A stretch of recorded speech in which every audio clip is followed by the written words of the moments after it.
Hebrews chapter 10 is so great also. Speaking about the veil. The veil of the temple was ripped in half. In my last thoughts video, I ended off not having a clue, of course. Of course, I could say that, but I know that's true. You don't necessarily know. But I was singing the P.P. Bliss song the Lord put in my heart. Once for all, O sinner, receive it. Once for all, O brother, believe it. Free from the law. Wait a minute. Free from the law. Cursed by the law and free from the fall. I can't remember the words now. Christ hath redeemed us once for all. Then over here, once for all. One of these verses ended with that. Right there. By the which we are sanctified through the offering of the body of Jesus Christ. Once for all.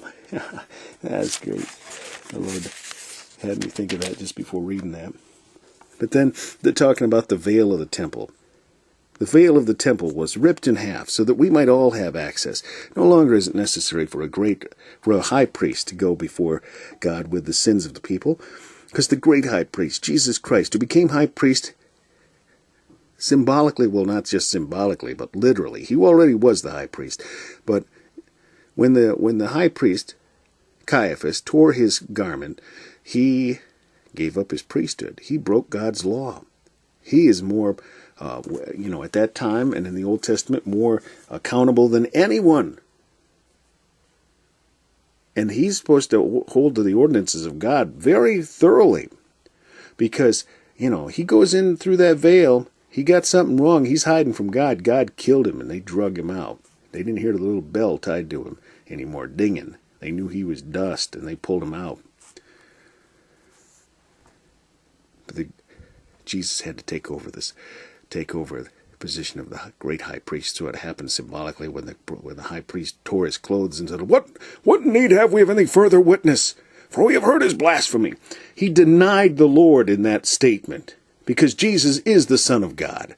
He said, Art thou the Christ, the Son of the living God? Jesus said, Thou hast said.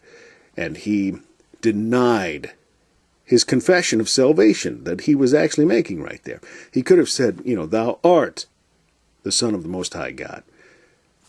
He'd have been saved. But no, he rejected.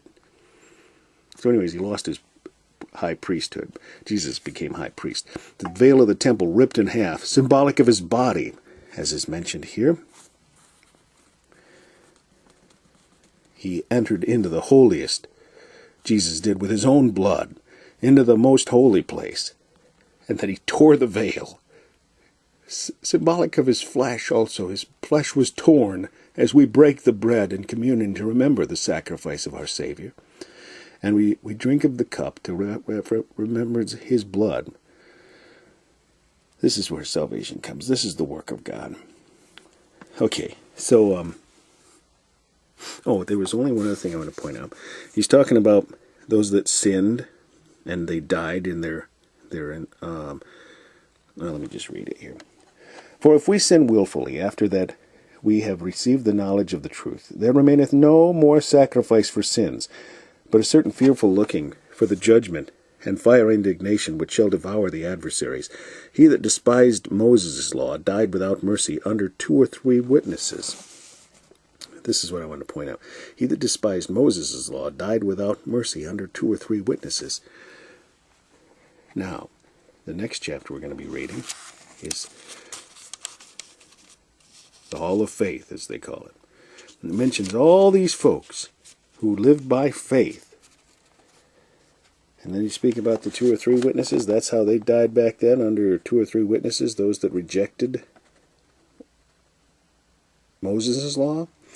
Well, those that reject God's law, the whole of it, those who lived by faith, the faith of the Son, the faith of the truth of the Son of God, who was coming at that point and who has come.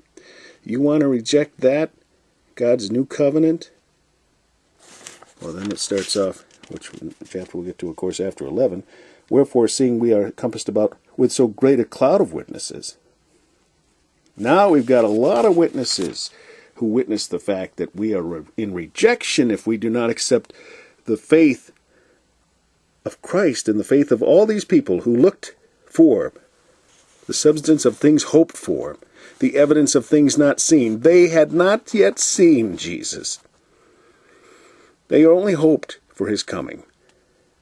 That's the faith that they demonstrated with the blood sacrifices of the Old Testament. And we'll read about them next. Can't remember what part number it is. The Chronological Bible. If you're finding this video that I'm doing now just sort of randomly, just search out on our channel, Family Bible Time. It's part 1117. It will be